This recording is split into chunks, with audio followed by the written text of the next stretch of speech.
What's up, everybody? It's your host and your boy Don Mohsin here, welcoming you to Flashy Knowledge, the podcast, my informal talk around entrepreneurship, business life, and everything in between. So welcome to the episode that I'm essentially calling my wins or losses for 2019, or really a look back at 2019. And with 2020 just kicking off, I figured it'd be a good place to start. Just taking a raw and hard look back at exactly what happened in 2019 and what were things I was able to accomplish, what were things I wasn't able to do.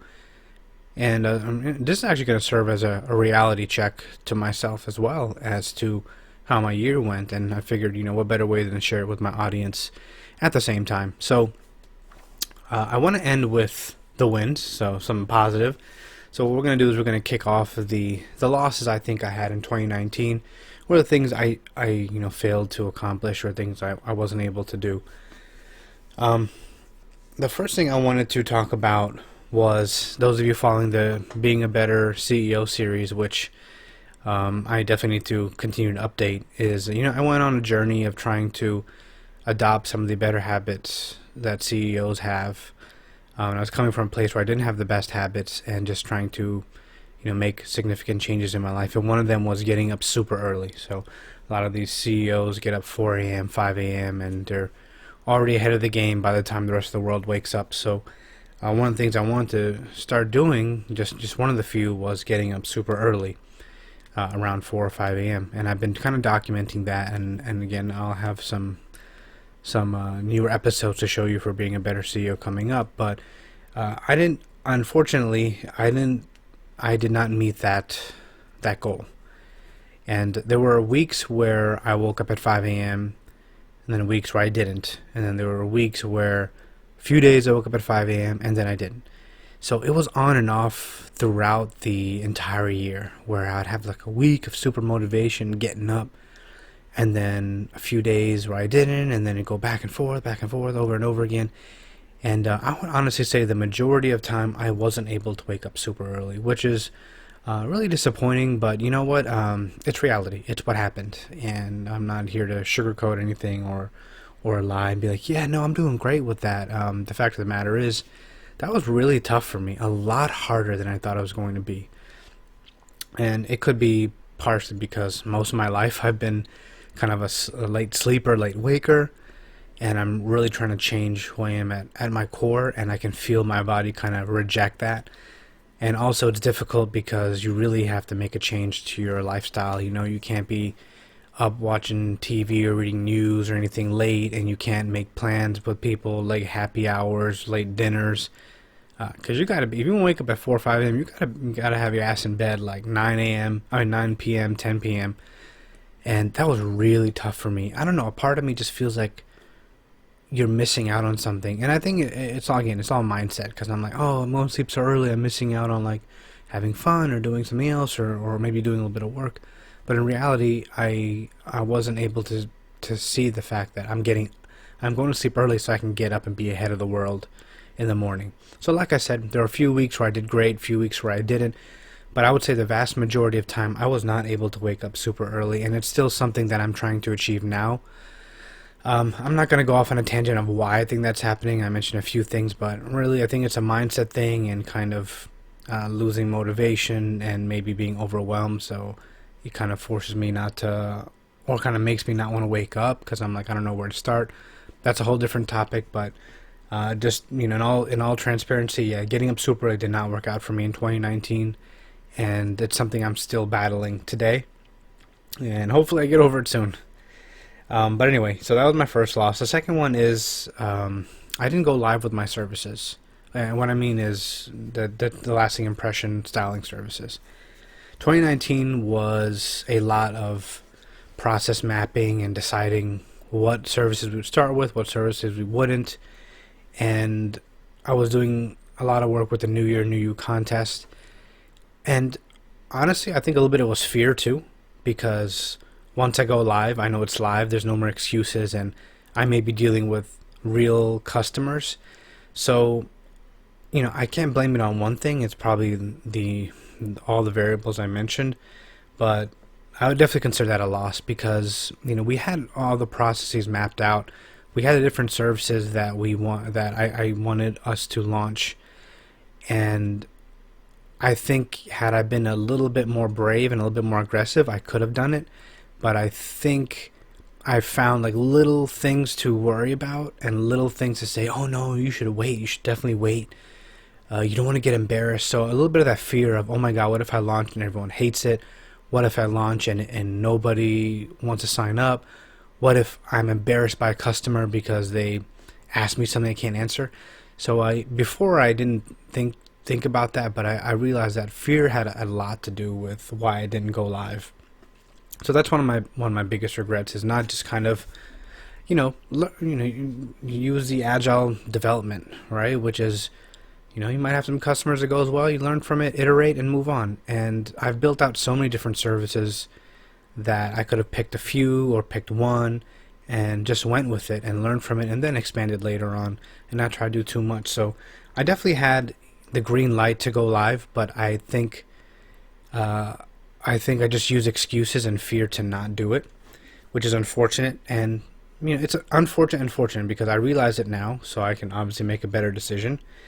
And it's unfortunate because I had a whole year that I could have learned from live customers aside from people I know, and been at maybe a better point where I'm in my fourth, fifth iteration of our services, and they're fine tuned. So that's an unfortunate thing.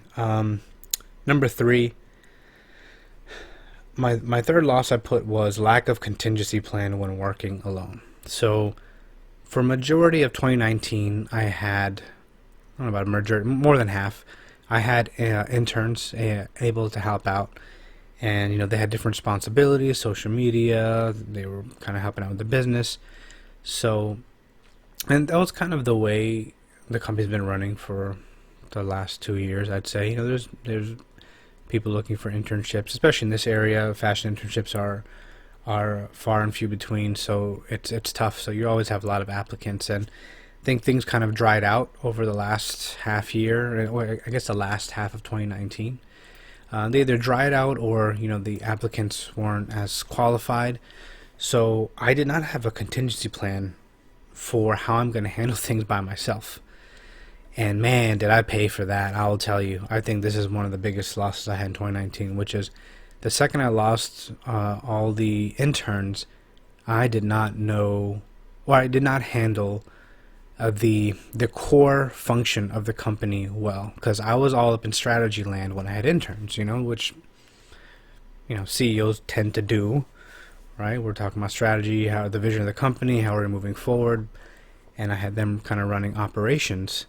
And when I lost the interns, it became very tough. I was kind of just trying to come up for air, and it was very difficult to manage the different tasks, different operations, the different things the small things that I needed to do to keep the company running. So really, I feel like I almost just didn't know where to start, and I got overwhelmed. So therefore, like, nothing happened.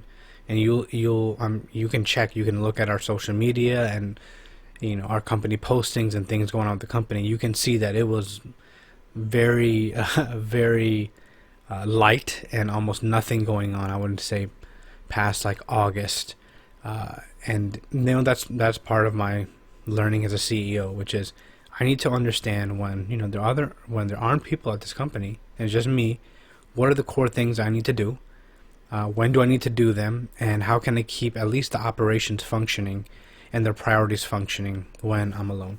So I think that was a major failure on my part that I'm glad I went through earlier on in this company, so I learned exactly what I need to do and what type of contingency plan I need to have when I'm on my own.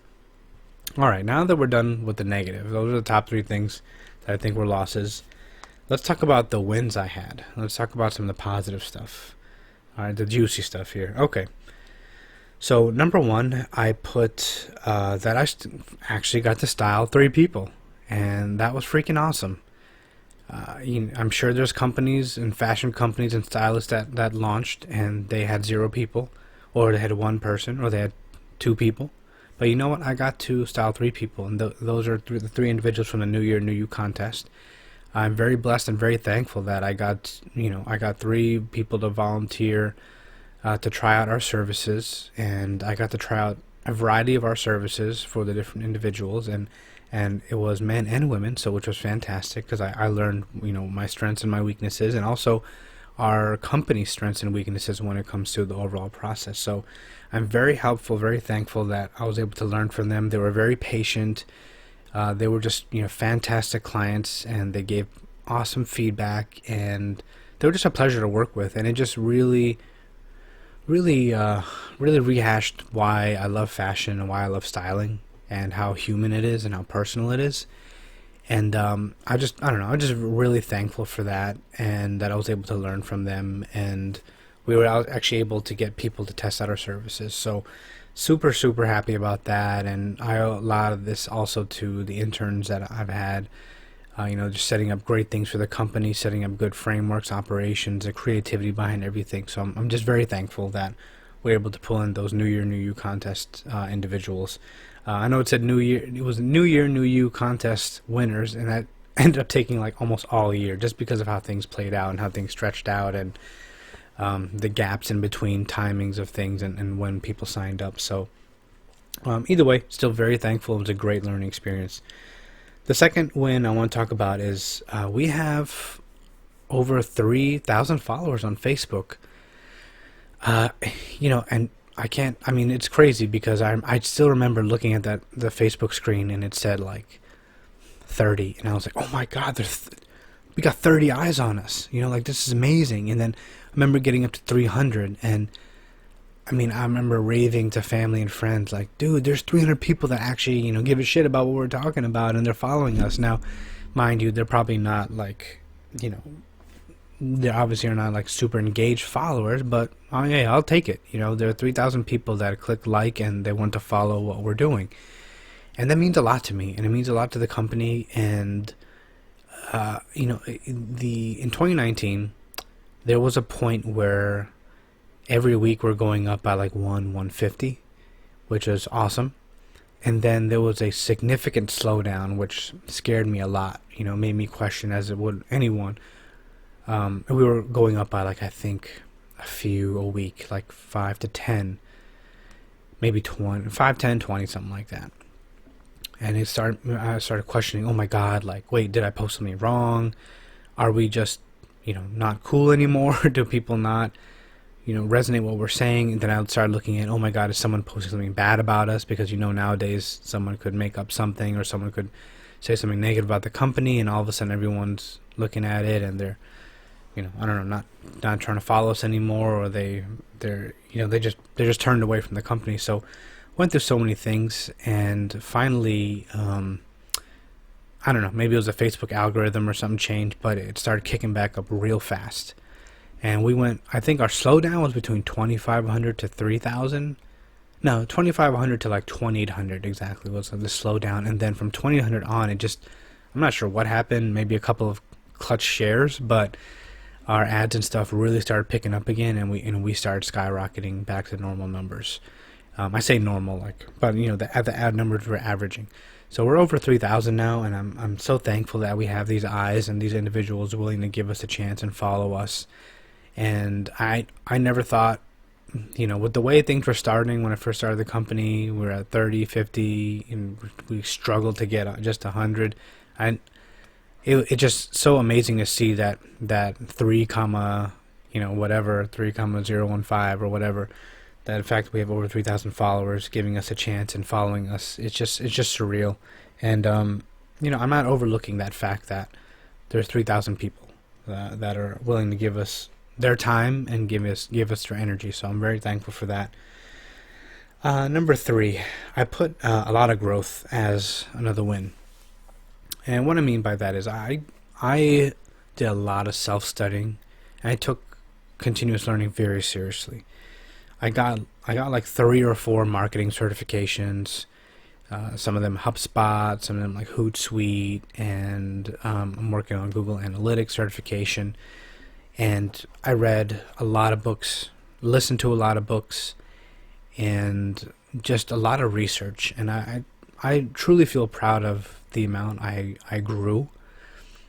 both in skill sets, knowledge, and just in general. And I'm just really proud of that. Honestly, I took that very seriously, and just seeing those certifications hang up in my little working area just reminds me of the time I took to take those courses. And no one was forcing me to do it. No one told me to do it. It was me. It was me, my interest, my I don't know, my motivation to get better that allowed me to get these certifications, and I'm going to continue to do so. So with all those new certifications, new books I read and everything, just a great deal of knowledge, great deal of growth, and I'm just really proud of that. So I wanted to put that in there as a win. And my last win that I want to put for 2019 is I did a lot of thinking about my future. I did a lot of thinking about what I want. Did a lot of thinking about what is fulfilling, what makes me happy, and what my current trajectory looks like versus what I want it to look like. And I've been thinking about this last year or so anyway. But in 2019, I took things really seriously. I really looked at my life's mission and what I want, and what it's going to take to get there. And I decided to make a couple big decisions about my future. Now, can't talk about them just yet because some things are still being baked out, and I don't want to prematurely say anything or anything like that. But let's just say that in 2019, I decided definitively what I want in my future and what it's going to take, and I've made some key decisions on what I need to do to get there. And I think I was too afraid to make those decisions before, and I just thought that they were preposterous and couldn't be done and shouldn't be done because I was more risk adverse and just was really latched on to the status quo and being safe. But I say screw that, right? I need to, like I said, I'm aligning with the trajectory I want, and my current trajectory does not follow, and my routine does not follow what I want out of my future.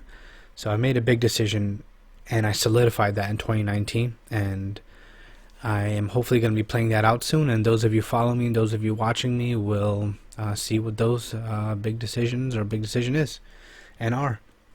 So yeah, I'm really proud of that win, and mainly it's because it's not like me. It's very it's kind of the opposite way I've been living, but I'm really proud of myself for being aggressive, challenging the norm for myself, and following the path to what I think will be fulfilling and provide me happiness. So I'm really proud of that, of finally having the guts to say, yep, this is it, this is the path, and guess what, I'm going to do it. I don't care how scary it is. I don't care how much fear is creeping up on me. I'm going to do it.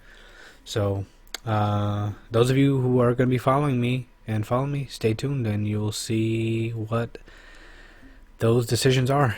So anyway, those are my wins and losses for 2019, and hope you enjoyed the raw look at what I've been through over the last year. And yeah, we will see you in the next episode. Thank you for listening, and talk to you guys later. Mohsin out.